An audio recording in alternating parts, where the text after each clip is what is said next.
Alléluia, bonsoir mes frères et sœurs, j'espère que vous allez bien. Je vais vous souhaiter à toutes et à tous les bienvenus. Voilà, nous sommes le samedi 11 mai 2019 et je suis content de vous retrouver pour partager la parole du Seigneur ensemble. Alléluia pour les amoureux de la parole. Alléluia, gloire à Dieu. Et donc ce soir, nous allons traiter un thème tout aussi important que les autres, les cœurs de pierre et les cœurs de chair. Alléluia. Cet après-midi, je faisais le baptême d'une sœur et nous avons partagé sur ce thème-là. Et Dieu nous a bénis. Et je crois que Dieu va encore nous bénir ce soir à travers sa parole. Alléluia. Donc, sans plus tarder, je vais vous inviter à prendre vos Bibles dans Ézéchiel chapitre 11, donc dans l'Ancien Testament, l'Ancienne Alliance. Alléluia. Ézéchiel au chapitre 11. Et nous lirons à partir du verset 1.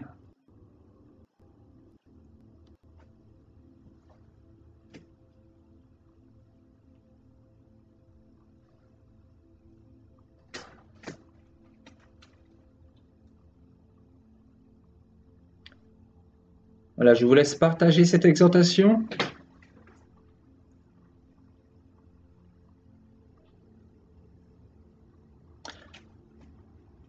Bienvenue à toutes et à tous, encore une fois.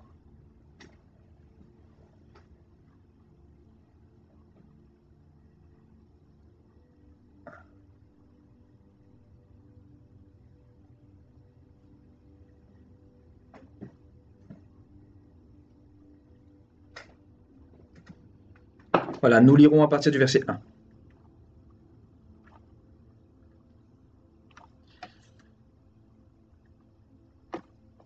L'Esprit m'enleva et me transporta à la porte orientale de la maison de l'Éternel, à celle qui regarde l'Orient. Et voici, à l'entrée de la porte, il y avait 25 hommes, et je vis au milieu d'eux Jazania, fils d'Azur, et Pélatia, fils de Benaja, chef du peuple. Et l'Éternel me dit, fils de l'homme, ce sont les hommes qui méditent l'iniquité et qui donnent de mauvais conseils dans cette ville. Ils disent, ce n'est pas le moment, bâtissons des maisons. La ville est la chaudière et nous sommes la viande. C'est pourquoi prophétise contre eux, prophétise, fils de l'homme. Alors l'Esprit de l'Éternel tomba sur moi, et il me dit, dis, ainsi parle l'Éternel, vous parlerez de la sorte, maison d'Israël. Et ce qui vous monte à la pensée, je le sais. Vous avez multiplié les meurtres dans cette ville, vous avez rempli les rues de cadavres. C'est pourquoi ainsi parle l'Éternel, le Seigneur. Vos morts que vous avez étendus au milieu d'elles, c'est la viande et elle, c'est la chaudière. Mais vous, on vous en fera sortir. Vous avez peur de l'épée, et je ferai venir sur vous l'épée, dit le Seigneur l'Éternel. Je vous ferai sortir du milieu d'elle, je vous livrerai entre les mains des étrangers. Et j'exercerai contre vous mes jugements. Vous tomberez par l'épée. Je vous jugerai sur la frontière d'Israël et vous saurez que je suis l'Éternel. La ville ne sera pas pour vous une chaudière et vous ne serez pas la viande au milieu d'elle. C'est sur la frontière d'Israël que je vous jugerai. Et vous saurez que je suis l'Éternel, dont vous n'avez pas suivi les ordonnances et pratiqué les lois. Mais vous avez agi selon les lois des nations qui vous entourent. Comme je prophétisais, Pélatia, fils de Benaja, mourut. Je tombai sur ma face et je m'écriai à haute voix. Ah, Seigneur éternel, anéantiras-tu ce qui reste d'Israël. Et la parole de l'Éternel me fut adressée en ces mots. Fils de l'homme, ce sont tes frères, ceux de ta parenté et de la maison d'Israël tout entière, à qui les habitants de Jérusalem disent « Restez loin de l'Éternel, le pays nous a été donné en propriété. » C'est pourquoi tu diras « Ainsi parle le Seigneur l'Éternel. Si je les tiens éloignés parmi les nations, si je les ai dispersés en divers pays, je serai pour eux quelque temps un asile dans les pays où ils sont venus. C'est pourquoi tu diras, ainsi parle le Seigneur l'Éternel, je vous rassemblerai du milieu des peuples, je vous recueillerai des pays où vous êtes dispersés, et je vous donnerai la terre d'Israël. C'est là qu'ils iront, et ils en ôteront toutes les idoles et toutes les abominations. Je leur donnerai un même cœur, et je mettrai en vous un esprit nouveau. J'ôterai de leur corps le cœur de pierre, et je leur donnerai un cœur de chair, afin qu'ils suivent mes ordonnances et qu'ils observent et pratiquent mes lois. Et ils seront mon peuple, et je serai leur Dieu.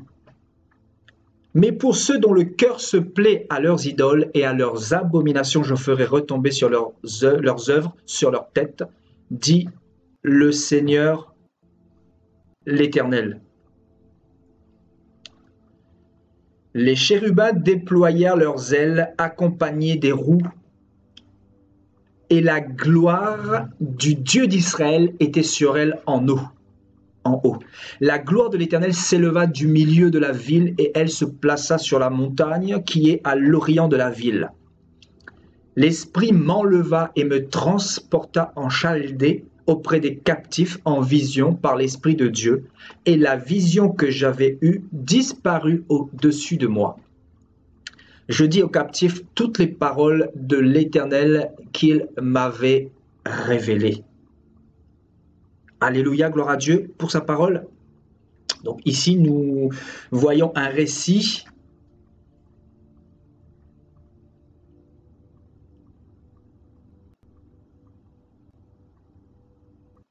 voilà, ici nous voyons un récit d'un prophète que Dieu a utilisé au temps, bien évidemment, d'Israël.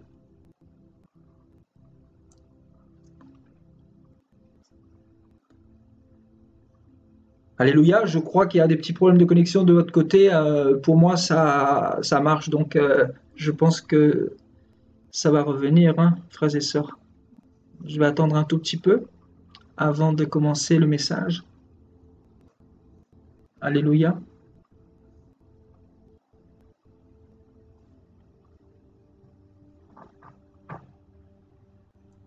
Ouais, je pense que ça s'est rétabli, hein. Il y a eu des petits soucis peut-être, mais je pense que c'est redevenu bon.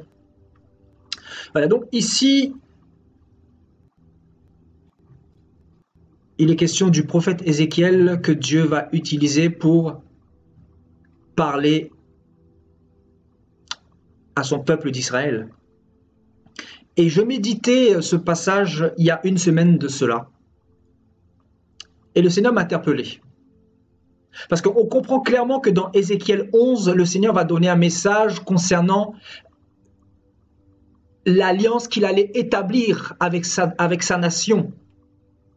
Nous savons que devant Dieu, il y a deux alliances. Il y a eu la première alliance, donc l'alliance sous Moïse, et l'alliance dans laquelle nous sommes, c'est-à-dire l'alliance de la grâce, l'alliance du Messie. Et là, ici, Ézéchiel était en train de prophétiser par l'Esprit de Dieu cette alliance que Dieu allait sceller avec l'humanité dans le futur, dans cette génération. Alléluia. Nous avons lu un peu le contexte pour comprendre un petit peu dans quel état de péché se trouvait Israël, dans quel état d'esprit se trouvait la nation d'Israël.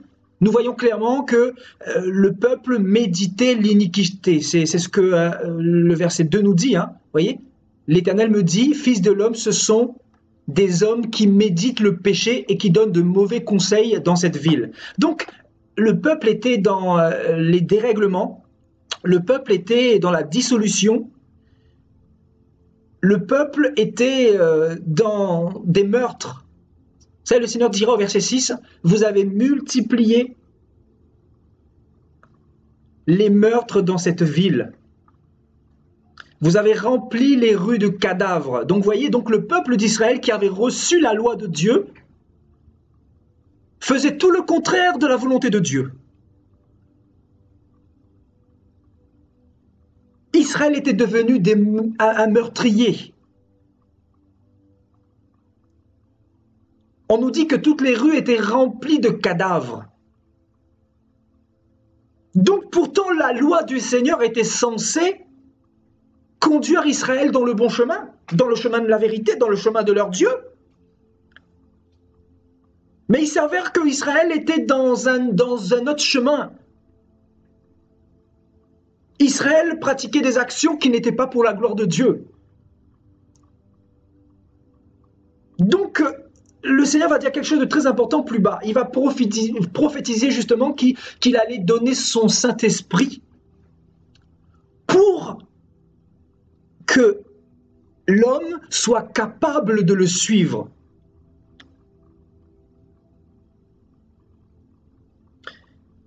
Et vous savez, regardez ce que le Seigneur va dire.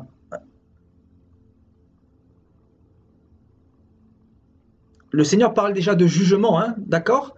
Et effectivement, c'est ce qu'il a fait. Hein, donc, il a jugé cette nation-là, et cette nation a été dispersée jusqu'à aujourd'hui.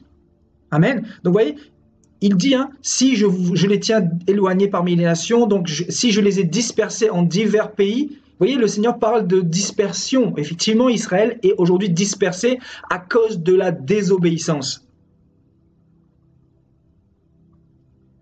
Et qu'est-ce qu'il dira comme message prophétique à travers Ézéchiel au verset 19, le verset 19 qui nous intéresse. Je leur donnerai un cœur et je mettrai en vous un esprit nouveau. J'ôterai de leur corps le cœur de pierre et je donnerai un cœur de chair, afin qu'ils suivent mes ordonnances et qu'ils observent et pratiquent mes lois.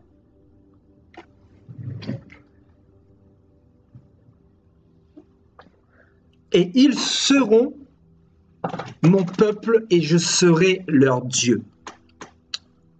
Donc il faut savoir que le Seigneur va parler de cette prophétie concernant son esprit qu'il allait donner dans le futur, juste avant de quitter Israël. En fait, son esprit, ici dans Ézéchiel 11, va quitter Israël.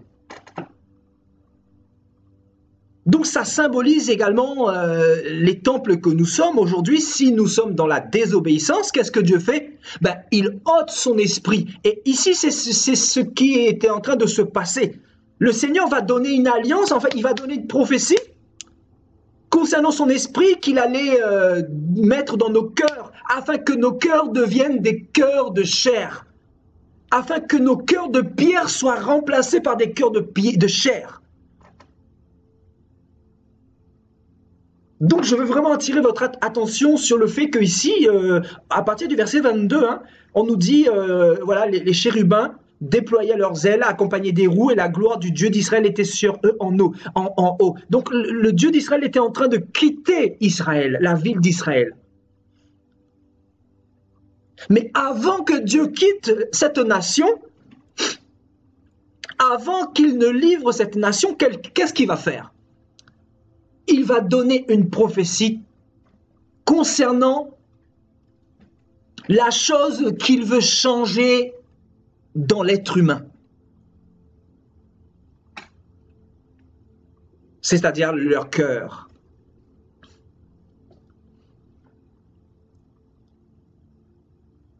Il va dire, Je leur donnerai un même cœur et je mettrai en vous un esprit nouveau. J'ôterai de leur corps le cœur de pierre. Donc, le Seigneur montre ici que Israël avait un cœur de pierre.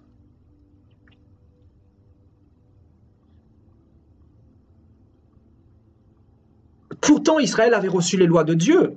Et comme vous le savez, il y a en tout 613 commandements. Donc Israël aurait pu avoir effectivement un cœur de chair. Mais on nous dit que le cœur d'Israël était devenu une pierre. Au point où Israël avait commencé à devenir meurtrier. Dans les rues d'Israël, il y avait des cadavres, il y avait des meurtres. Et pourtant, Israël avait reçu les 613 lois de Dieu qui avaient pour but de rendre sensible cette nation. Du moins que cette nation ne fasse pas comme les païens. Mais nous apprenons en fait que la loi de Dieu n'a pas suffi pour donner à Israël un cœur de chair. La loi du Seigneur en fait n'a pas réussi à transformer le cœur de cette nation d'Israël. Et qu'est-ce que Dieu va faire avant de quitter Israël? Il va prophétiser et il va dire à cette nation d'Israël, j'ôterai votre cœur de pierre et je planterai un cœur de chair à la place. Je mettrai en vous un esprit nouveau. Donc en fait, le Seigneur était en train de prophétiser tout simplement la venue du Consolateur, la venue du Saint-Esprit, qui avait pour but de nous rendre capables d'obéir à Dieu, de marcher dans ses ordonnances, de suivre ses préceptes, d'être agréable à Dieu. Donc nous comprenons par là que pour avoir un cœur de chair, il nous faut le Saint-Esprit. Et le cœur de chair ici symbolise la sensibilité. La sensibilité par rapport à la nature de Dieu, par rapport à la volonté de Dieu, par rapport à ce que Dieu recherche de nous. Parce que Dieu a une volonté par rapport à nous, Dieu a des attentes. Et il attend de nous que nous lui soyons agréables, que nous lui soyons soumis, que nous lui soyons obéissants. Donc Dieu a compris que l'homme n'était pas capable, même en lisant la parole, de suivre le Créateur, de suivre les exigences divines de ce Créateur. Et qu'est-ce qu'il va faire? Avant de quitter Israël, il va simplement prophétiser que dans la suite des temps, il allait répandre son esprit sur toute chair, comme nous le dira Joël chapitre 2, verset 28. Dans les derniers temps, je répandrai mon esprit sur toute chair, vos fils et vos filles prophétiseront, vos vieillards auront des songes et des visions, etc. Donc le Seigneur nous a effectivement donné son esprit, parce qu'il dira dans Jean 14, Jean 15, Jean 16 là-bas, il dira, avant de partir au ciel, je vous enverrai un consolateur. Et c'est ce consolateur-là qui est venu habiter dans notre cœur pour nous rendre capables d'être sensibles. Et cette sensibilité, nous en avons besoin pour suivre Dieu, parce que sinon, forcément, ça fait de nous des hypocrites. Et Dieu ne veut pas que nous soyons hypocrites. Dieu ne veut pas que nous ayons un cœur de pierre. Dieu ne veut pas que nous soyons approximatifs avec lui, mais Dieu veut que nous soyons vrais. Donc le but du Saint-Esprit, c'est vraiment de nous rendre sensibles, parce que Israël avait la loi de Dieu, Israël avait 613 commandements en tout, mais comment se fait-il que Israël, le cœur d'Israël était encore endurci, le cœur d'Israël était devenu une pierre? Comment se fait-il, me direz-vous? Nous savons que dans la Bible, il y a deux nations. Il y a la nation d'Israël, où réside le grand roi, c'est-à-dire l'Éternel, et il y a les nations, Babylone. Babylone où réside l'idolâtrie, où résident les démons, où réside la religion, etc. Et Israël était devenu pire que les nations. Pourtant, Israël avait reçu les 613 commandements de la part de Dieu.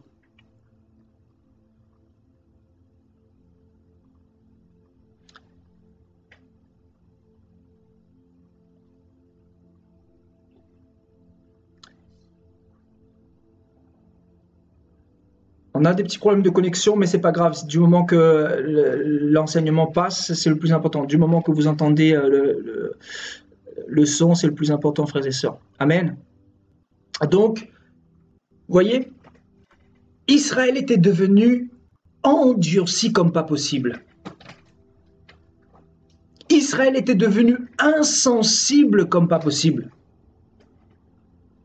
Pourtant, le but du Seigneur était de rendre son peuple sensible, sensible à sa volonté, sensible à ses commandements, à ses lois, à ses préceptes, à sa volonté, sensible pour qu'il puisse être transformé, pour qu'il puisse devenir meilleur, pour qu'il puisse abandonner le péché, pour qu'il puisse aimer leurs semblables, pour qu'il puisse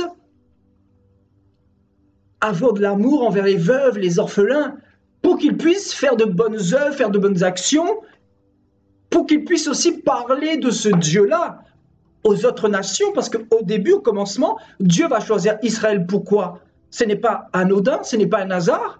Israël a été choisi pour propager la parole à travers les nations, pour faire connaître le véritable Dieu. Donc nous apprenons qu'avec les 613 commandements, le cœur d'Israël était devenu comme du roc. Et le Seigneur ne va pas rester tranquillement assis dans le temple. Son esprit ne va pas rester tranquillement et sagement en subissant toutes ces injustices, toutes ces corruptions, tous ces viols, tous ces meurtres, toutes ces débauches, toutes ces impuretés, ces impudicités, tous ces adultères. Qu'est-ce qu'il va faire? En fait, il va sortir d'Israël carrément, il va sortir du temple. Et il va quitter Israël. Et avant de quitter Israël, qu'est-ce qu'il va faire? Il va faire une promesse à cette nation d'Israël. Vous savez pourquoi il va faire cette promesse? C'est tout simplement parce qu'il a parlé au préalable à Abraham. Sachez que si Dieu n'avait pas fait cette promesse à Abraham, je ne serais même pas en train de vous parler aujourd'hui. Vous ne seriez même pas vivant aujourd'hui. Nous n'aurions jamais vu le jour. Vous comprenez? Parce que Dieu, souvenez-vous, il avait détruit la génération de Noé. Et même avant, qu'est-ce qu'il va faire? Il va détruire Sodome et Gomorrhe. Donc, il a commencé par détruire Sodome et Gomorrhe dans les villes dans lesquelles il y avait le péché à son paroxysme. La sodomie, etc., des choses terribles. Et qu'est-ce qu'il va faire un peu plus tard dans Genèse 11? Genèse 10 là-bas, il va détruire la génération sous Noé. Et on nous dit que 8 personnes seulement étaient sauvées. Donc ça nous montre que notre Dieu voulait un peuple obéissant, un peuple qui le craigne, lui le Créateur. Et ici, dans ce contexte d'Ézéchiel 11, qu'est-ce que le Seigneur va faire? Le Seigneur aurait pu tout détruire, il aurait pu détruire Israël carrément et détruire les nations même. Parce que l'envie n'en manquait pas, hein. Vous savez, le Seigneur aurait pu détruire effectivement Israël ainsi que toutes les nations. Mais ce n'est pas comme ça qu'il a procédé. Il a utilisé déjà Abraham pour sceller l'alliance avec lui, afin qu'une postérité puisse être engendrée de sa descendance. Et ensuite, il savait pertinemment que l'homme n'allait pas être capable de marcher selon ses exigences. Et qu'est-ce qu'il va faire dans Ézéchiel 11, avant de quitter Israël, avant que son esprit sorte d'Israël?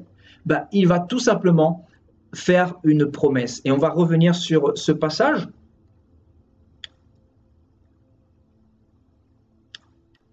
Il dit, « Je leur donnerai un même cœur, je mettrai en vous un esprit nouveau, j'ôterai de vos corps le cœur de pierre, et je vous donnerai un cœur de chair. » Afin, et ça c'est très important au verset 20, afin qu'ils suivent mes ordonnances et qu'ils observent et pratiquent mes lois.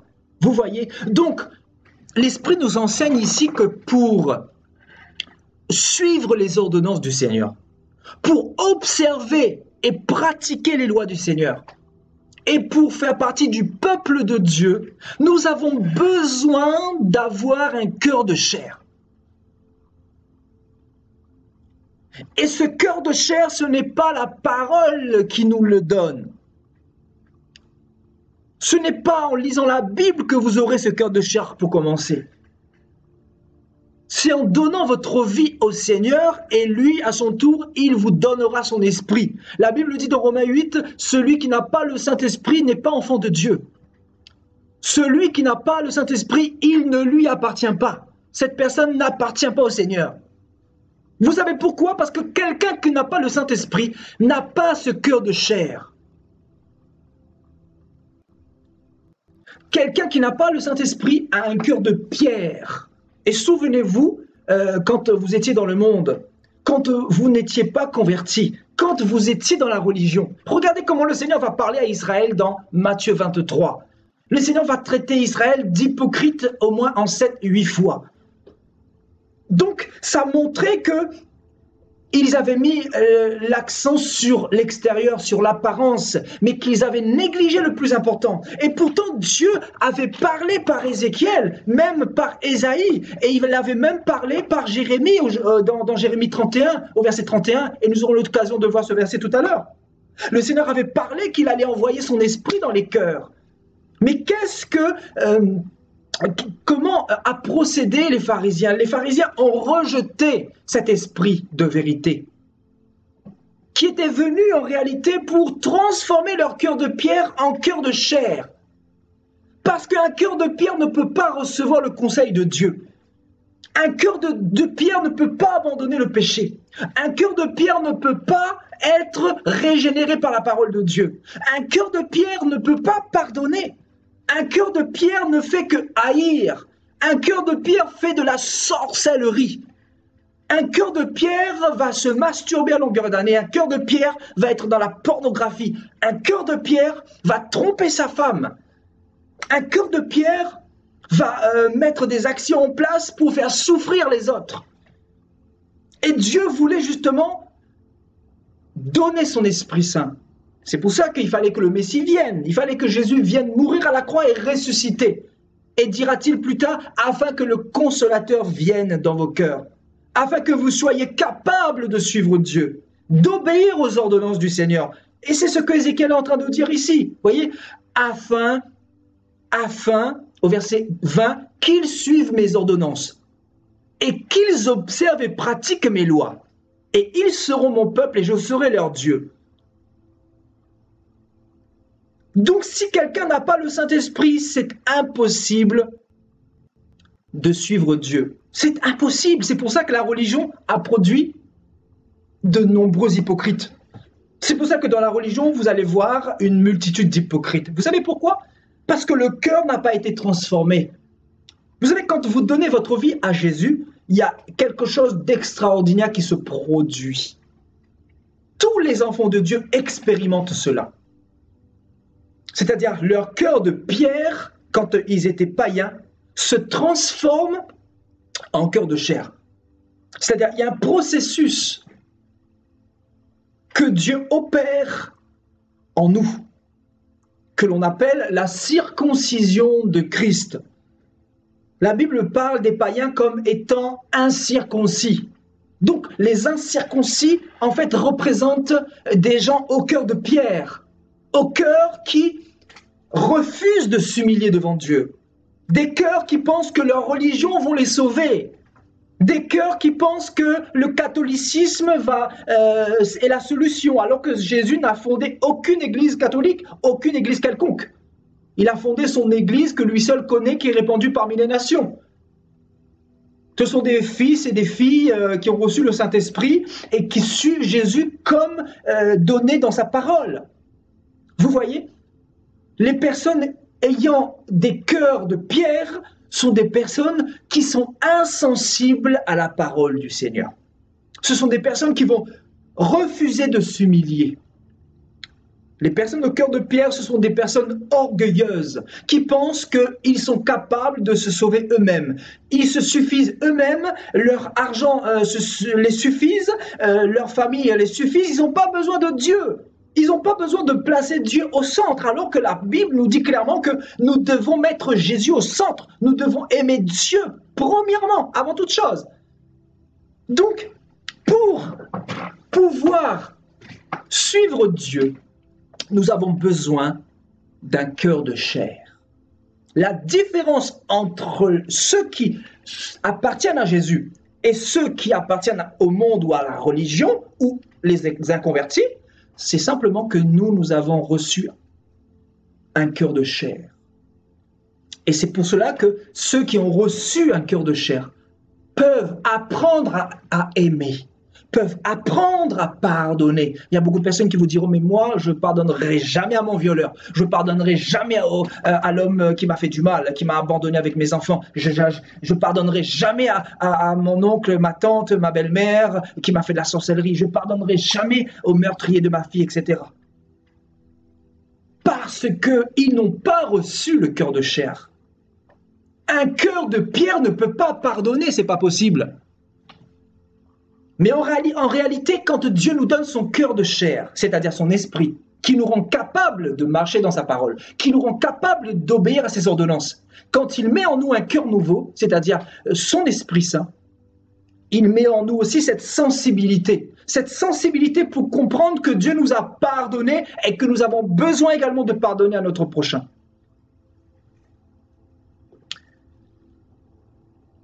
Alléluia. Donc,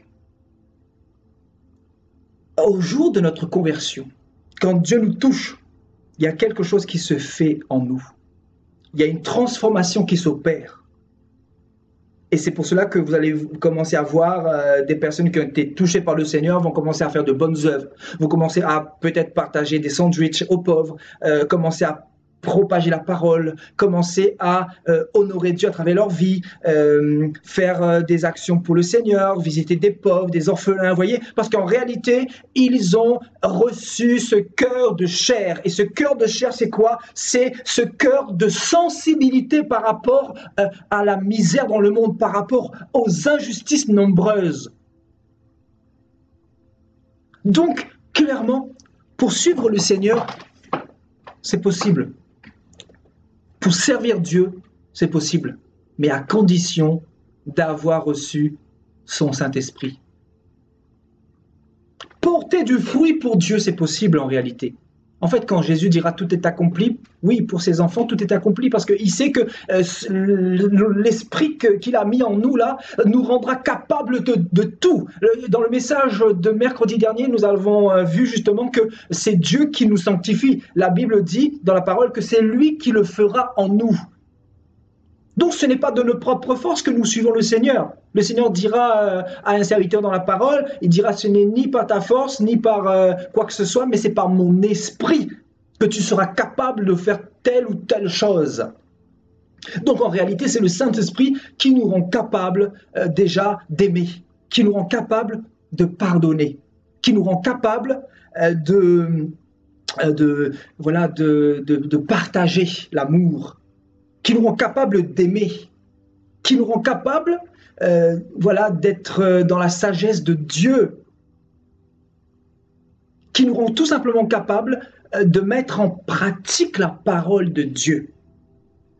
Et nous comprenons parfaitement ce que le Seigneur nous a donné comme message dans Ézéchiel 11, avant de quitter le temple, avant de quitter la nation d'Israël. Il dit clairement, afin que vous puissiez suivre mes ordonnances et que vous puissiez observer et pratiquer mes lois.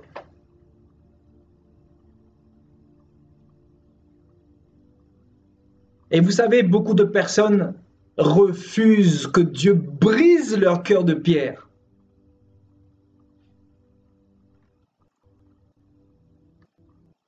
Le cœur de pierre, là, c'est ce que Dieu veut atteindre dans la vie d'une personne. Le Seigneur, la première chose qu'il veut changer quand il vient dans notre vie, là, frères et sœurs, c'est le cœur. Je peux vous assurer. C'est pour ça que la Bible dit que c'est du cœur de l'homme que viennent les maux, les péchés, les adultères, les meurtres, les impudicités, les dépravations, les débauches, les cupidités, etc. C'est du cœur de l'homme. Et nous comprenons qu'il y a beaucoup de pasteurs dans nos églises qui ont encore ce cœur de pierre. Un pasteur qui vole les brebis, un pasteur qui s'enrichit sur le dos des fidèles, c'est un homme qui n'a pas été régénéré au niveau de son cœur. C'est un homme qui n'a pas reçu cette transformation. C'est un homme qui n'a pas ce cœur de chair. Quelqu'un qui a ce cœur de chair, il est comme Jésus. Il donne sa vie pour ses amis. Il donne sa vie pour les brebis. Il prend soin du troupeau, mais il ne dépouille pas le troupeau. Il ne dépece pas le troupeau. Parce qu'il est sensible à la misère, à la souffrance, à la douleur des brebis. Alors qu'aujourd'hui, dans nos églises, nous voyons clairement ce cœur de pierre. Ce cœur de pierre. Et ce cœur de pierre, c'est quoi? C'est l'orgueil, c'est l'argent et la cupidité. Vous voyez, les choses basées sur le matériel. Nous voyons clairement que le cœur de chair s'est retiré des assemblées. Et ça produit des religieux. Quand il n'y a pas le cœur de chair, il y a la religion. Quand il n'y a pas le cœur de chair, là, il n'y a pas la relation avec Dieu. Il y a la relation avec les hommes, il y a la relation avec l'homme de Dieu. Il y a la relation avec ma dénomination, avec mon église locale. Il y a la relation avec l'église, mais pas avec le Saint-Esprit, pas avec le Seigneur lui-même dans la chambre et dans le lieu secret. Donc, le Seigneur dira, hein, dites que l'arbre est bon ou dites que l'arbre est mauvais. C'est-à-dire l'arbre porte du bon fruit ou porte des mauvais fruits. Et un arbre qui porte des bons fruits, c'est un arbre qui est planté dans cette semence de la sensibilité. La sensibilité, parce qu'en réalité, dans ce cœur sensible, il y a des choses qui se passent. Le Saint-Esprit nous parle, le Saint-Esprit nous anime. Et qu'est-ce qui anime, qu'est-ce qui est animé par le Saint-Esprit? C'est l'amour notamment, l'amour, frères et sœurs, qui a disparu. Et Jésus dira dans Matthieu 24 que dans les derniers temps, l'amour du plus grand nombre se refroidira. Vous savez pourquoi? L'amour du plus grand nombre se refroidira. Vous savez pourquoi? Parce que le cœur de Pierre est répandu partout. Satan a endurci les cœurs. Les cœurs de beaucoup de personnes ont été endurcis. Le Seigneur veut pénétrer, le Seigneur veut casser les forteresses du roc qui consolide notre cœur là. Il veut briser ça parce qu'il sait que s'il a réussi à briser ça, ben en fait, il peut véritablement nous apporter la naissance d'en haut. En fait, la naissance d'en haut, c'est quoi? Ça fait toujours mal de naître d'en haut. Vous savez pourquoi? Parce que la naissance d'en haut engendre que tu délaisses ce que tu aimes. Délaisse ce que les choses avec lesquelles tu avais entretenu, de l'affinité, etc. Par exemple, si tu avais plusieurs femmes, bah, tu dois délaisser toutes ces femmes-là pour que le Seigneur puisse te donner le cœur de chair, pour que tu puisses devenir sensible en réalité. Mais pour délaisser toutes ces femmes, bah, tu dois laisser le Seigneur briser ton cœur de pierre. Et ça, c'est pas toujours facile. Souvent, nous voulons venir au Seigneur, mais avec ce cœur de pierre, et garder ce cœur de pierre-là. Avec le Seigneur, ça ne fonctionne pas pareil. Le Seigneur, quand tu viens à lui, il brise ta carapace, il brise ton orgueil, il brise ta religiosité, il brise ton hypocrisie. Il brise ta religiosité de tous les dimanches. Tu vas à l'église comme un hypocrite, mais tu n'as pas de cœur. Tu négliges ceux qui sont dans le besoin. Pourtant, tu en as les moyens pour ceux qui en ont. Pour ceux qui n'en ont pas, c'est autre chose. Mais tu te dis, chrétien, tu vas dans soi-disant la maison de Dieu et tu n'as pas les fruits que Dieu attend. Et tu penses que Dieu, est fier de toi, Dieu est content de toi, et tu penses que tu vas être sauvé. Je vous dis, il y en aura beaucoup de surprises au jour de l'enlèvement. Il y en a beaucoup qui vont rester, beaucoup ne vont pas comprendre. Pourquoi? Parce que en réalité, ils se sont mentis à eux-mêmes. Être chrétien, frères et sœurs, c'est avoir un cœur de chair. Et quand tu as un cœur de chair, tu ne vas plus critiquer ton prochain comme font beaucoup d'hypocrites. Tu ne cherches pas à casser ton frère, même s'il a fait des erreurs, même si il est imparfait, etc. Tu cherches à prier pour lui, tu cherches à le relever, tu cherches à le comprendre, tu cherches à intercéder pour lui. Tandis que quand tu as un cœur de pierre, tu vas chercher à casser ton frère, comme les pharisiens. Regardez les pharisiens. Qu'est-ce qu'ils ont fait? Ils ont emmené cette pauvre femme surpris en flagrant délit d'adultère. Et ils vont dire au Seigneur, Moïse, dans la loi, nous a prescrit de lapider de telles femmes. Mais toi, que dis-tu, Seigneur? Là, ils étaient en train de parler avec le cœur de chair, c'est-à-dire Jésus-Christ. Le Seigneur leur dira quoi? Qui de vous n'a jamais péché? Et ils vont tellement se sentir coupables qu'on nous dit que du plus petit au plus grand, ils se sont tous taillés. Et le Seigneur dira, femme, quelqu'un t'a-t-il condamné? Et cette femme dira, non Seigneur. Le Seigneur leur dira quoi? Moi non plus je ne te condamne pas. Va et ne pêche plus. Le cœur de chair t'emmène et te conduit à ne plus pécher. Si quelqu'un pêche encore en se disant chrétien, il n'a pas ce cœur de chair. Ce cœur de chair doit produire en toi la haine du péché. La sensibilité du Saint-Esprit. Comment peux-tu pécher et aller dans la présence de Dieu et aller à l'église et te regarder encore dans un miroir, dans la Bible, lire la parole, etc. Comment peux-tu? C'est pas possible. Si tu pêches et tu ne reçois pas la tristesse du Saint-Esprit dans ton cœur, c'est que tu n'as tout simplement pas le Saint-Esprit. Et tu dois demander au Seigneur de te donner le Saint-Esprit ou de rallumer cette flamme qui est éteinte en toi. Parce que la Bible dit que le Saint-Esprit peut s'éteindre. Tu peux toujours avoir le Saint-Esprit, mais la flamme est éteinte. Parce que Dieu ne reste pas là où il y a le péché, là où il y a l'impureté. Dieu finit par sortir. Et c'est ce qu'il a fait avec Israël et dans ce récit que nous venons de lire. C'est-à-dire dans Ézéchiel chapitre 11. Le Seigneur va sortir d'Israël. Il va quitter Israël. Son esprit va partir tout simplement parce qu'il y avait des meurtres, il y avait des cadavres dans les rues. Le Seigneur ne pouvait pas supporter ça. Mettez-vous un peu à sa place. Il a sorti cette nation d'Israël qui était dans la servitude en Égypte et Israël, au lieu de devenir meilleur, était devenu pire. Et tellement il nous aime, il va utiliser Ézéchiel pour prophétiser qu'il allait envoyer son esprit afin de nous rendre capables de le servir. En fait, servir Dieu, ce n'est pas de nos propres forces, mais c'est avec la force de Dieu. Et cette force, elle est spirituelle. Et cette force vient du Saint-Esprit. Le Saint-Esprit, en fait, c'est l'élément fondamental pour être conduit par Dieu. Quelqu'un qui est conduit par Dieu, c'est quelqu'un qui évite les obstacles de l'ennemi. C'est quelqu'un qui change de direction quand il voit le mal. C'est quelqu'un qui change de direction quand il y a l'impudicité. C'est quelqu'un qui essaie de toujours faire la volonté de Dieu. C'est quelqu'un qui est en permanence alerté par Dieu. Parce que le Saint-Esprit vient justement pour nous alerter en permanence. Pourquoi? Parce qu'il y a la sensibilité qui est là, le cœur sensible, le cœur de chair.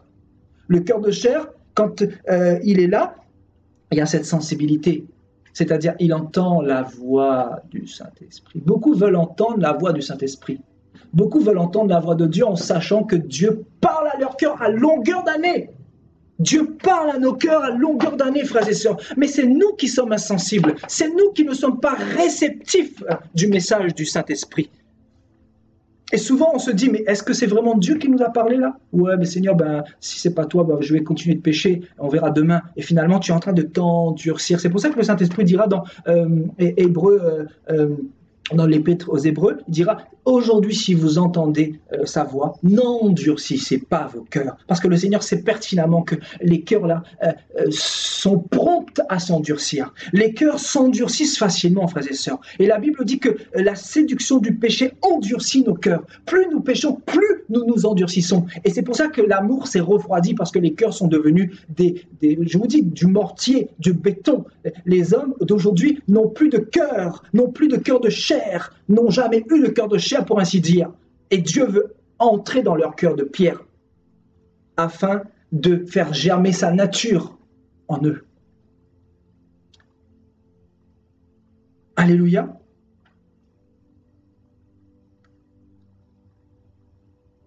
Donc, avoir un cœur de chair doit nous emmener à avoir une vie qui est agréable à Dieu. Agréable à Dieu. Vous savez pourquoi, malgré les attaques, etc., malgré les combats que j'ai pu avoir, quand les gens se sont levés contre moi, etc., pourquoi je n'ai jamais flanché, concrètement? Pourquoi je n'ai jamais abandonné? Vous savez pourquoi? Parce qu'en réalité, Dieu m'a toujours parlé. Dieu m'a toujours fortifié à travers ce cœur de chair. Dieu m'a toujours réconforté à travers ce cœur de chair. Parce que quand tu as ce cœur de chair, tu es réconforté, tu es consolé, tu es ferme, tu es persévérant, tu as le caractère de Dieu, tu as la nature de Dieu et tu es capable de faire face aux adversités. Tandis que si tu as le cœur de pierre à la place du cœur de chair, quand les gens vont commencer à parler sur toi, tu vas commencer à te lever également pour essayer de te défendre, etc. Mais en réalité, la plupart du temps, au moins à 98% depuis que je suis chrétien, je n'ai pas agi comme ça. C'est-à-dire, je suis parti dans le secret, j'ai laissé les gens parler. Les chiens aboient, la caravane passe. Et c'est comme ça que nous devons nous comporter. Quand tu as un cœur de chair, tu sais qui tu es, tu connais ton identité, parce que tu te trouves devant le Maître en permanence, parce que tu pries ton Père en permanence dans le lieu secret, parce que tu connais qui tu es, parce que tu sais si ta vie plaît à Dieu ou pas. C'est pour ça que tu n'as rien à faire de ce que les gens disent de toi. Tu n'as pas peur d'entendre que les gens disent de toi que tu es un sorcier. Oui, si je suis un sorcier, ne me suis pas. Il ne faut pas me suivre, il ne faut même pas écouter mon message. Pourquoi tu viens m'enquiquiner? Pourquoi tu viens essayer de me troubler? Tu ne peux pas me troubler parce qu'en réalité, le cœur de chair me permet de t'éviter, de t'ignorer et de me concentrer sur le Seigneur Jésus-Christ.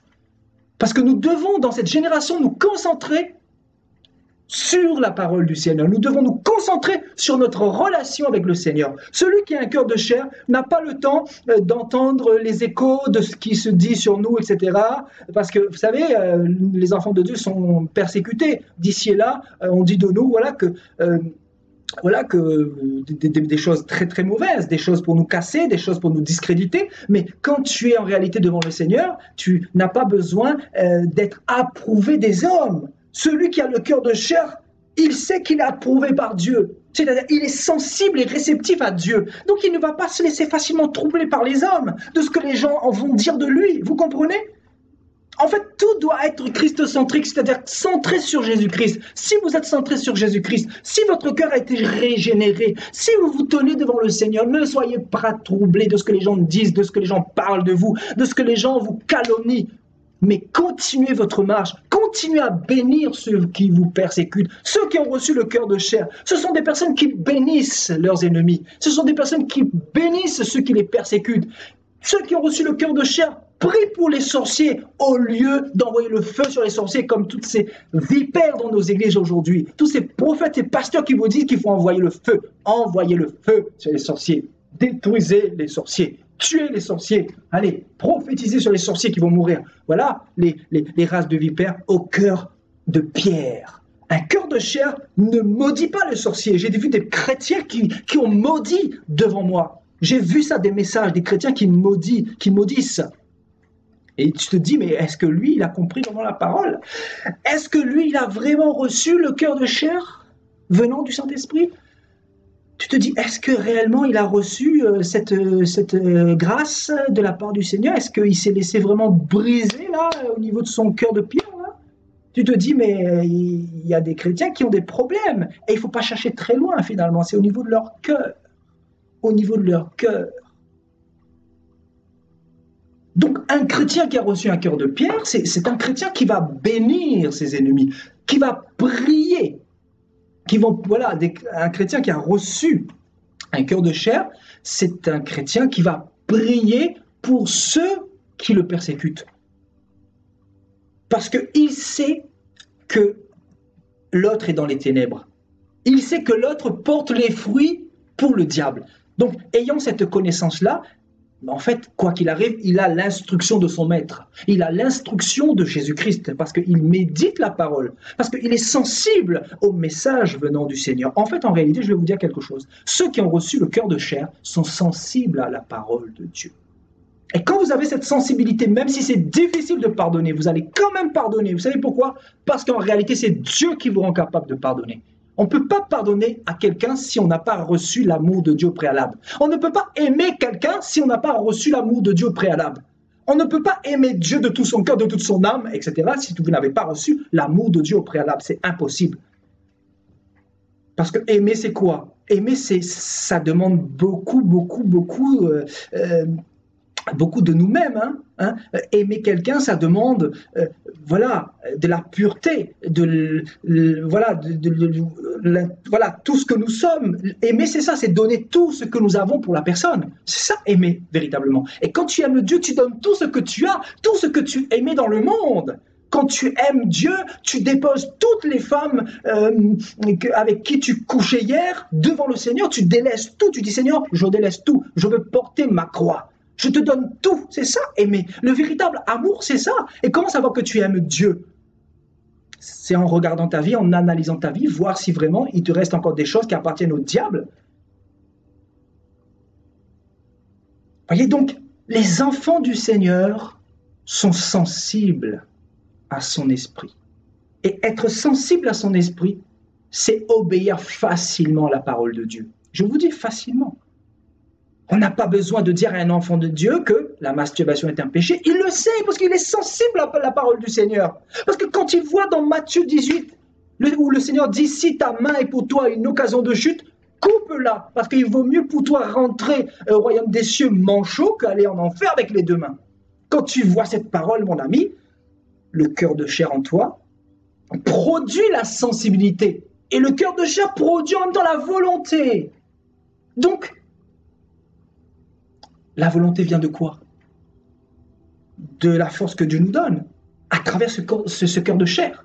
Et ce cœur de chair, c'est qui nous le donne? C'est le Seigneur à travers son Esprit Saint. Vous voyez? Donc, dans le cœur de chair-là, il y a beaucoup de choses qui nous permettent de vivre une vie chrétienne en réalité victorieuse. Moi, je bénis le Seigneur parce que cet enseignement me bénit abondamment. Et je me dis, en fait, en réalité, si je suis capable de suivre le Seigneur, et je m'humilie tous les jours, frères et sœurs, je dis, si je suis capable un tout petit peu de suivre le Seigneur, malgré les combats, malgré que mes ennemis ont voulu me tuer, me laminer depuis longtemps, mais je suis encore là et je serai encore là au nom de Jésus-Christ. Parce que mes ennemis ont voulu ma mort depuis longtemps, parce que je parle, comme vous le savez. Je parle, je dévoile les œuvres des ténèbres. Et si je suis encore là, et si le Seigneur, le Saint-Esprit, parle à travers ma bouche, à travers ce cœur de chair qu'il m'a donné, c'est parce qu'il veut délivrer son peuple, c'est parce qu'il veut exposer les ténèbres, c'est parce qu'il veut révéler l'état des cœurs en cette fin des temps. Et nos cœurs, frères et sœurs, sont malades et nous avons besoin d'entendre ce genre de message pour nous débarrasser de toutes les crasses, de toutes les souillures que l'ennemi veut mettre dans notre cœur. Parce que vous savez, dans les cœurs là, les cœurs c'est comme un... Vous savez, nous sommes comme un vase, nous sommes facilement remplis ou du mal ou du bien. C'est-à-dire de tout ce que nous voyons, de tout ce que nous entendons, de tout ce que nous recevons, de Babylone, les agressions extérieures et tout ça, si nous ne nous protégeons pas, nous sommes facilement remplis ou des ténèbres ou de la lumière. Donc, dis-moi dans quelle atmosphère tu te trouves et je te dirai quel fruit tu vas porter demain, en réalité. Voyez ? Et ce cœur de chair, ce n'est pas non plus un acquis. Ce n'est pas un acquis. Beaucoup vous ont trompé. Beaucoup vous ont dit que le salut est acquis, que le cœur de chair ne peut plus se transformer en pierre. Ah bon? Le Seigneur dit là-bas dans Apocalypse 2 et 3 là-bas, il va dire, si vous ne veillez pas, il viendra et il ôtera son chandelier. Et ôter le chandelier, c'est quoi? C'est ôter le cœur de chair. Le cœur de sensibilité. Pour mettre à la place le cœur que tu avais auparavant. Parce que tu ne veux pas de ce cœur de chair qui te rend sensible et qui te rend capable de suivre Dieu. Et Dieu, si tu ne veux pas de ce cœur-là, il ne va pas te forcer. Il va te dire, ben ok, je respecte ton choix dans mon amour, je respecte ton choix, je respecte ta décision, je respecte la voie que tu veux suivre. J'ai mis devant toi la vie et la mort, la bénédiction et la malédiction. Maintenant, tu es libre de choisir. Dieu n'est pas un dictateur, c'est comme il a fait avec Israël. Il les a châtiés. Il les a cassés. On ne va pas être dans la demi-mesure avec les mots, il les a cassés. Et il va le dire, il a pris plaisir à briser Israël. Lisez bien l'Ancien Testament, vous allez comprendre. Jérémie même, dans Lamentation, il va dire vraiment, Seigneur, tu as même fermé l'accès à la prière, tu t'es caché, tu t'es enveloppé dans un nuage et tu ne réponds même plus. Les femmes sont en train de dévorer le fruit de leurs entrailles, leurs enfants. Ils faisaient cuire leurs enfants dans Jérusalem. Vous voyez ? Tellement ils étaient dans la famine, ils étaient dans la détresse, les gens tombaient par l'épée parce que Dieu les a avertis. Dieu les a avertis. Mais au lieu d'obéir à la voix de Dieu, qu'est-ce qu'ils vont faire? Ils vont tuer. Ils vont remplir les rues de cadavres. comme le dit si bien Ézéchiel dans ce que nous voulons de lire tout à l'heure. Voyez, au lieu d'obéir au Seigneur, qu'est-ce qu'ils ont fait? Ils ont préféré garder ce cœur de pierre. En réalité, la parole de Dieu, je vous dis, les lois de Dieu, ce n'est pas que les lois de Dieu ne peuvent pas nous donner cette sensibilité. Au contraire, la parole de Dieu a pour vocation de changer notre cœur. Mais le problème, c'est que Israël a refusé que la parole de Dieu pénètre leur cœur. Parce qu'en réalité, s'ils étaient soumis, sinon Dieu n'aurait pas donné les 613 commandements. Hein. En réalité, s'il a donné les 613 lois, c'est tout simplement parce que on est capable d'être régénéré par la loi de Dieu. Mais Israël a préféré garder cette carapace. Israël a préféré garder ce cœur de pierre, cette insensibilité. Israël n'était plus sensible.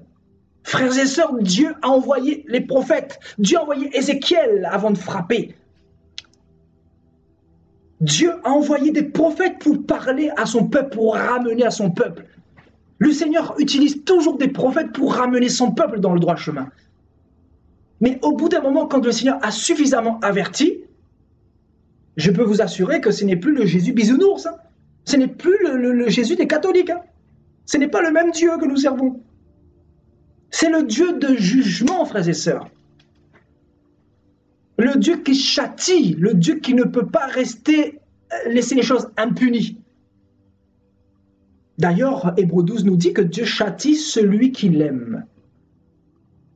C'est pour ça que quand tu as le cœur de chair, et si tu pèches volontairement, mon ami, laisse-moi te dire, tu vas pleurer là-dedans. Là. Tu vas pleurer. Même quand tu vas dans la rue, là, tu vois le niveau d'impudicité. Si dans ton cœur tu es à l'aise, si dans ton cœur tu n'es pas interpellé, si dans ton cœur tu es en paix, c'est que tu as un problème.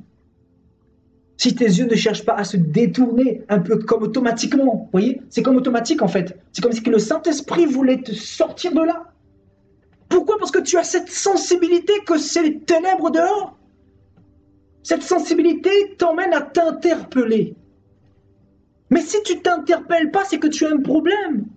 Si tu as fait une erreur et que tu ne te soumets pas, tu ne demandes pas à Dieu pardon, tu ne demandes pas à la personne pardon, à la personne avec qui tu as eu un différend, etc.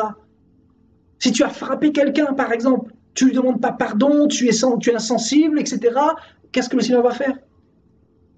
Le Seigneur, il veut simplement que nous nous repentons quand il nous donne ce cœur de chair. C'est pour nous permettre de nous remettre en question. C'est pour ça que Paul dira, examinez-vous, pour savoir si vous êtes dans la vérité. L'examen de nous. Le cœur de chair, en réalité, nous permet de nous examiner en permanence. Nous permet de regarder nos failles. Nous permet de nous améliorer. Le cœur de chair nous permet de voir nos défauts en réalité. Mais si tu commences à négliger les petits péchés, oui Seigneur, c'est un petit péché. Le problème, c'est que le Saint-Esprit, lui, au bout d'un moment, il va s'attrister, il va s'attrister, il va s'attrister. Il va t'interpeller, il va s'attrister, il va t'interpeller. Mais au bout d'un moment, qu'est-ce qui va se passer? Le péché doit être condamné dans la plus haute sévérité, frères et sœurs. Il n'y a pas de petit péché devant Dieu. Tu comprends? Donc en fait, le but du Seigneur, c'est vraiment de nous permettre d'avoir une vie chrétienne victorieuse, mais à condition d'être sensible à son esprit. Comment aussi être sensible? Comment en fait entretenir ce cœur de chair? Ce cœur de chair s'entretient. Ce cœur de chair a besoin d'être irrigué spirituellement. Est-ce que tu as déjà vu un cœur qui peut fonctionner sans le sang, sans la vie? Est-ce que tu connais un cœur qui peut fonctionner sans tête? C'est-à-dire quelqu'un qui n'a pas de tête mais qui a un cœur. Est-ce que tu penses qu'il peut fonctionner? Parce que le cerveau doit parfaitement être coordonné au cœur pour que le cœur puisse fonctionner. Donc c'est pareil avec le Seigneur. Le cœur de chair que Dieu nous donne a besoin d'être irrigué spirituellement. C'est-à-dire par la parole. Tu as besoin de lire la parole pour que ton cœur devienne encore plus sensible. Pour que Dieu puisse te montrer comment aimer ton prochain. Pour que Dieu te permette de pouvoir pardonner facilement. Mais si tu ne médites pas la parole pendant 1 mois, pendant 2 mois, comment veux-tu être sensible? Tu vas oublier et ton cœur va commencer à se refroidir. ton cœur va commencer à s'endurcir. Et ce n'est pas ce que Dieu veut. Dieu veut te rendre sensible en permanence. La sensibilité vient du Saint-Esprit. L'amour vient du Saint-Esprit. Le pardon vient du Saint-Esprit. La rébellion vient du cœur endurci, du cœur de roc, du cœur de pierre. Le manque de pardon vient du cœur de pierre. C'est pour ça qu'au lieu de demander la bénédiction à Dieu, tu devrais commencer à changer de langage, dire Seigneur, brise mon cœur de pierre. J'en veux encore trop à cette personne. Je n'ai pas encore pardonné à cette personne. Brise mon cœur de pierre. Je veux te laisser me briser. Et là, le brisement engendre la souffrance. Le brisement engendre la souffrance. Et souvent, nous refusons de souffrir. Seigneur, c'est trop dur de souffrir. Voilà. Nous préférons, que les choses restent ainsi. Et le Seigneur, en fait, il ne peut pas nous bénir la plupart du temps. Parce qu'en fait,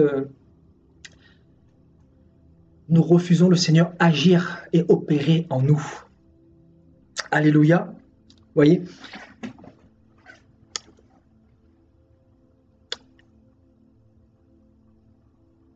Je leur donnerai un même cœur et je mettrai en eux un esprit nouveau. C'est fort ce qu'il dit. Il dit, j'ôterai, je retirerai, j'arracherai de leur corps le cœur de pierre. Est-ce que vous comprenez vraiment l'écho de cette parole? J'ôterai, j'enlèverai de leur corps le cœur de pierre. Et je mettrai à la place un cœur de chair, un cœur de sensibilité, afin qu'ils suivent mes ordonnances et qu'ils observent et pratiquent mes lois. Et ils seront mon peuple et je serai leur Dieu. Alléluia. Allons un petit peu plus loin dans 2 Corinthiens chapitre 3.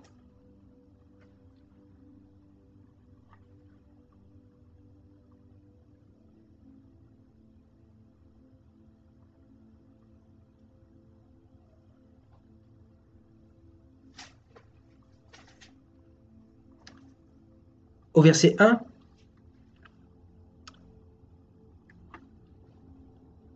commençons nous de nouveau à nous recommander nous-mêmes? Ou avons-nous besoin, comme quelques-uns, de lettres de recommandation auprès de vous ou de votre part? C'est vous qui êtes notre lettre, écrite dans nos cœurs, connue et lue de tous les hommes. Vous êtes manifestement une lettre de Christ, écrite non par notre ministère. Paul le dit, écrite non par notre ministère, non avec de l'encre, mais avec l'esprit du Dieu vivant. Non sur des tables de pierre, mais sur des tables de chair, sur les cœurs. Vous voyez ce que le Seigneur veut en réalité? Ce sont les cœurs qu'il veut changer, qu'il veut transformer. Ce sont les cœurs qu'il veut renouveler. Et Paul, dans son discours rempli de sagesse et d'humilité, il dira, ce n'est pas notre ministère qui vous a rendu capable de quoi que ce soit. Parce que qui sommes-nous? D'ailleurs, Paul dira dans 1 Corinthiens chapitre 1, il dira est-ce au nom de Paul que vous avez été sauvés ou est-ce au nom d'Apollos? Il va dire quoi? Il va dire Paul a planté, Apollos a arrosé et c'est Dieu qui a fait croître. Dieu a fait croître comment? Par son Esprit Saint. Oui, donc il dit ce n'est pas par notre ministère que cette lettre que vous êtes, Corinthiens, a été écrite. Mais c'est avec l'esprit du Dieu vivant. Donc Paul a travaillé avec le Saint-Esprit et le Saint-Esprit a manifestement produit les fruits de Dieu dans les cœurs des Corinthiens. Il dit non sur des tables de pierre, mais sur des tables de chair. sur les cœurs. Vous voyez, Dieu, quand il vient dans la vie de quelqu'un, il ne vient pas inscrire comment dire, des phrases sur les temples comme nous voyons aujourd'hui. Vous voyez, dans les temples, vous voyez ici, temple du Dieu vivant. Vous voyez, c'est écrit, bienvenue à la maison de Dieu. Temple international de miracles et de guérison. Non, le Seigneur ne vient pas inscrire sur les bâtiments, frères et sœurs, mais il vient inscrire sur des tables de chair, c'est-à-dire nos cœurs. C'est sur nos cœurs que Dieu travaille en permanence. C'est dans nos cœurs que Dieu produit la repentance. C'est dans nos cœurs que Dieu produit l'amour. C'est dans nos cœurs que Dieu produit le pardon. C'est dans nos cœurs que Dieu chasse l'impureté, l'impudicité, l'adultère, le meurtre, le mensonge, le vol, la sorcellerie, l'ivrognerie. Vous voyez, c'est au niveau de notre cœur que Dieu fait toutes ces choses-là. On continue au verset 4. Il dit, cette assurance-là, nous l'avons par Christ auprès de Dieu. Et il va dire quelque chose de très fort. Hein. Il dit au verset 5, ce n'est pas que nous soyons par nous-mêmes capables de concevoir quelque chose comme venant de nous-mêmes. Et il va dire, notre capacité au contraire vient de Dieu. Vous voyez, le grand apôtre Paul, regarde qu'est-ce qu'il va dire. Notre capacité vient de Dieu. C'est Dieu qui rend capable, en fait, qui écrit sur les cœurs. C'est Dieu qui transforme les cœurs. C'est Dieu qui opère au niveau des cœurs. Donc, si vous voyez quelqu'un encore dans le mauvais chemin, etc., même si vous ne lui avez pas prêché la parole, c'est tout simplement parce qu'il a refusé de laisser à Dieu inscrire son cœur ou transformer son cœur. Au temps de Dieu, si cette personne s'humilie, il va également recevoir son cœur de chair pour être sensible et réceptif au message du Seigneur. Et il dit, il nous a rendus capables d'être ministres d'une nouvelle alliance. Vous voyez, c'est cette nouvelle alliance que Ézéchiel a prophétisée dans Ézéchiel 11. Avant que Dieu ne quitte la nation d'Israël. Non de la lettre, mais de l'esprit. Vous voyez? Donc, car la lettre tue, mais l'esprit vivifie. Et donc, l'esprit, en fait, produit la vie de Dieu en nous. L'esprit vient pour mettre le caractère de Dieu en nous. L'esprit vient pour produire l'amour de Dieu en nous. La force et la capacité de suivre Dieu, d'obéir à ses commandements, d'obéir à ses ordonnances, d'obéir à ses prescriptions, à tout ce qu'il nous demande pour notre bien. C'est l'Esprit qui fait cela en nous. Ce n'est pas autre chose, frères et sœurs. C'est Dieu qui dispose notre cœur pour pouvoir le faire, à travers ce cœur de chair qui produit en nous la sensibilité. Je veux que vous reteniez ce terme ce soir. Parce qu'en fait, ce thème vraiment est en rapport avec la sensibilité. C'est très important. Qui dit cœur de chair, dit cœur sensible. Qui dit cœur de pierre, dit cœur insensible, endurci. Et au verset 7, « Or, si le ministère de la mort gravé avec des lettres sur des pierres a été glorieux, au point que les fils d'Israël ne pouvaient fixer les regards sur le visage de Moïse à cause de la gloire de son visage. Bien que cette gloire fût passagère, combien le ministère de l'Esprit ne sera-t-il pas plus glorieux? Si le ministère de la condamnation a été glorieux, le ministère de la justice est de beaucoup supérieur en gloire. Et sous ce rapport, ce qui a été glorieux ne l'a point été à cause de cette gloire qui lui est supérieure. En effet, si ce qui était passager a été glorieux, ce qui est permanent est bien plus glorieux.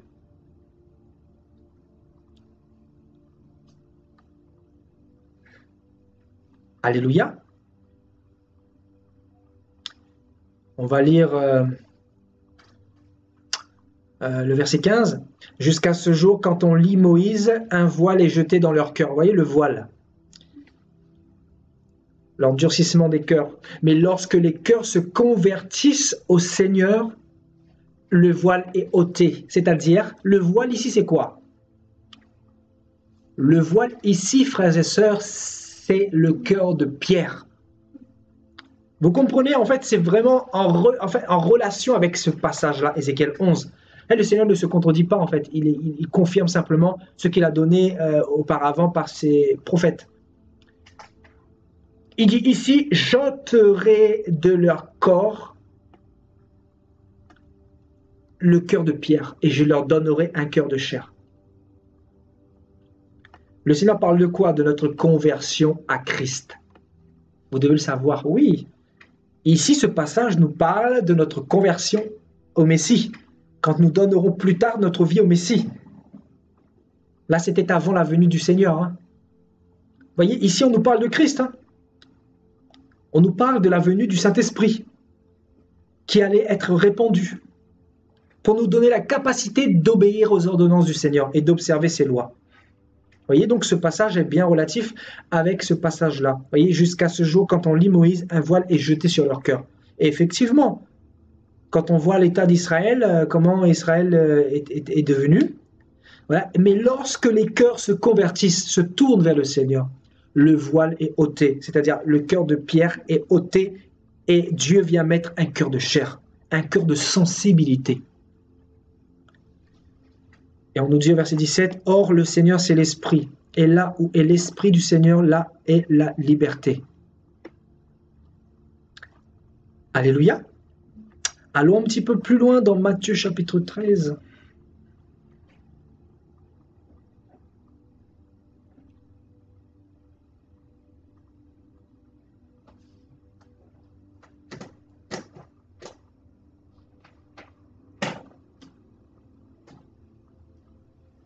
Voilà, nous lirons au verset 14.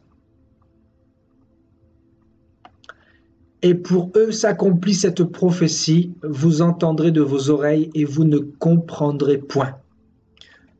Vous regarderez de vos yeux et vous ne verrez point.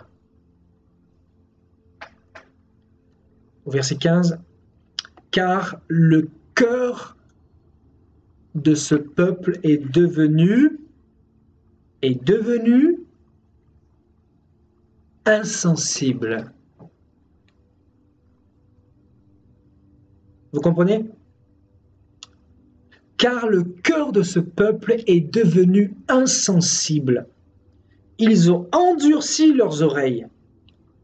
Ils ont fermé leurs yeux, de peur qu'ils ne voient de leurs yeux, qu'ils n'entendent de leurs oreilles, qu'ils ne comprennent de leur cœur, qu'ils ne se convertissent et que je ne les guérisse.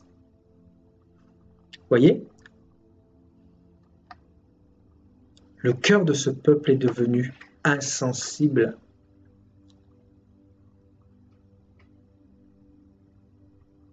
C'est-à-dire ce peuple a un cœur de pierre et ne peut pas recevoir en réalité la parole du Seigneur. Ils ont rejeté la parole du Seigneur parce qu'il y avait un problème au niveau de leur cœur. Ils ont refusé ce brisement, en fait, que la parole du Seigneur pénètre leur cœur. D'ailleurs, le Seigneur dira aux pharisiens, il dira, ma parole, vous n'êtes pas les enfants de Dieu parce que ma parole ne pénètre pas en vous. Voyez? Et il dira plus tard quoi? Vous avez pour père le diable dans Jean 6, versets 43 et 44. Ça, nous pouvons le voir, hein, d'ailleurs. Nous pouvons le voir. On va partir dans Jean.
Ouais, ce n'est pas comme dans ma Bible, hein, donc le verset n'apparaît pas pareil, donc c'est pas grave. Alors, de quoi le Seigneur dit clairement, hein, voilà, ma parole ne pénètre pas en vous. En fait, le but de la parole, c'est quoi? C'est vraiment de briser le cœur de Pierre, en fait, hein. C'est vraiment le but, voilà, le but du Seigneur. Voilà, je pense que c'est dans ouais, Jean 8 plutôt.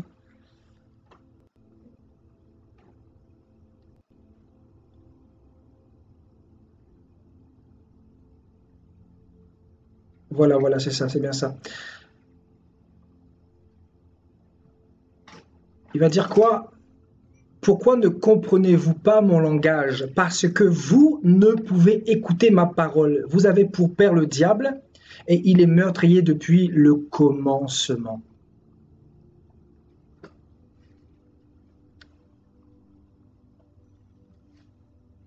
Et plus bas, il va dire, verset 47, celui qui est de Dieu écoute les paroles de Dieu, et celui qui n'est pas de Dieu n'écoute pas les paroles de Dieu. Et il dira, vous, vous n'êtes pas de Dieu. Voyez?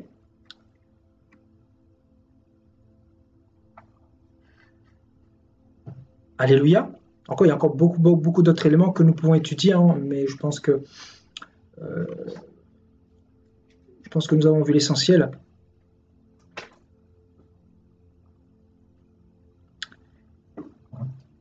Alléluia.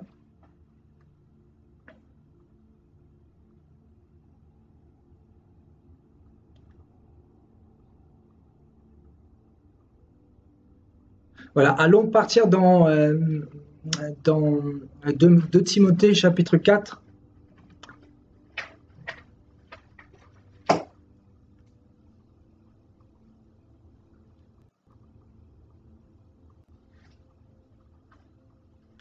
Et Paul va prophétiser par l'Esprit et il va dire, car il viendra un temps où les hommes ne supporteront pas la saine doctrine. Mais ayant la démangeaison d'entendre des choses agréables, ils se donneront une foule de docteurs, détourneront l'oreille de la vérité et se tourneront vers les fables. Voyez?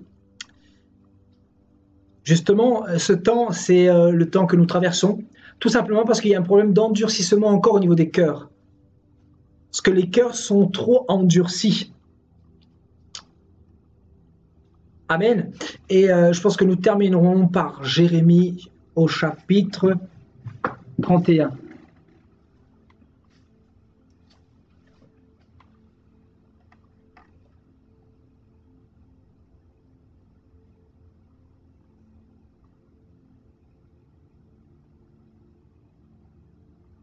Et nous lirons au verset 31.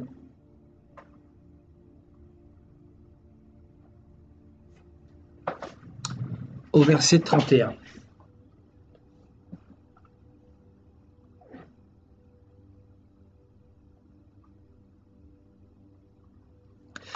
Voici les jours viennent, dit l'Éternel, où je ferai avec la maison d'Israël et la maison de Juda une nouvelle alliance. Non comme l'alliance que je traitais avec leur père. Vous voyez, cette alliance qu'il a traitée dans la génération d'Ézéchiel, que nous avons lu tout à l'heure. Donc, il parle de cette nouvelle alliance. Hein, donc, Jérémie aussi a reçu cet oracle. Le jour où je les ai saisis par la main pour les faire sortir du pays d'Égypte. Alliance qu'ils ont violée. Quoique je fusse leur maître, dit l'Éternel. Et le verset 33 nous dira, mais voici l'alliance que je ferai avec la maison d'Israël. Après ces jours-là, dit l'Éternel, je mettrai ma loi au-dedans d'eux. Oh, parce qu'en réalité, la loi était restée en dehors d'eux. Vous voyez le contraste? Parce que si la loi était au-dedans d'eux, ils n'auraient pas produit des meurtres dans Israël, ils n'auraient pas laissé des cadavres dans les rues, etc. Vous voyez? Donc, je mettrai ma loi au-dedans d'eux, je l'écrirai dans leur cœur, et je serai leur Dieu, et ils seront mon peuple. En fait, il répète exactement ce qu'il a dit dans Ézéchiel 11. Vous voyez? Ils seront mon peuple, et je serai leur Dieu. Et donc, Jérémie va recevoir exactement la même oracle. Donc, je l'écrirai dans leur cœur et je serai leur Dieu, ils seront mon peuple. Et le verset 34 nous dit « Celui-ci n'enseignera plus son prochain,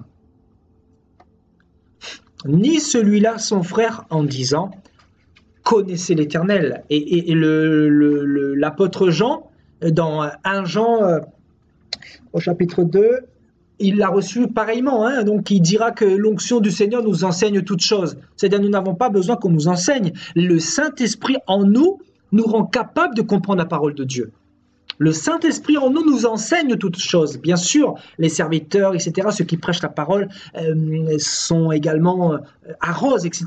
Mais à la base, c'est l'œuvre, c'est le Saint-Esprit qui produit son œuvre dans nos cœurs de chair. Voyez ? Donc, celui-ci n'enseignera plus son prochain, ni celui-là son frère, en disant « Connaissez l'Éternel ». Car tous me connaîtront, depuis le plus petit jusqu'au plus grand, dit l'Éternel. Car je pardonnerai leurs iniquités et je ne me souviendrai plus de leurs péchés. Amen. Alléluia. Allez, on repartira dans Jean, là, un verset que je voulais vous montrer exactement, Jean 8, verset 37. Voilà, le Seigneur dira quoi ici? Par rapport au cœur toujours, hein, au cœur endurci, il dit « Je sais que vous êtes la postérité d'Abraham, mais vous cherchez à me faire mourir. » Il dit quoi? « Parce que ma parole ne pénètre pas en vous. » Voilà le verset que je voulais trouver. Ma parole ne pénètre pas en vous. Et vous savez pourquoi la parole du Seigneur ne pénétrait pas en eux? Cela est dû à quoi? Encore une fois, au cœur de pierre, au cœur endurci.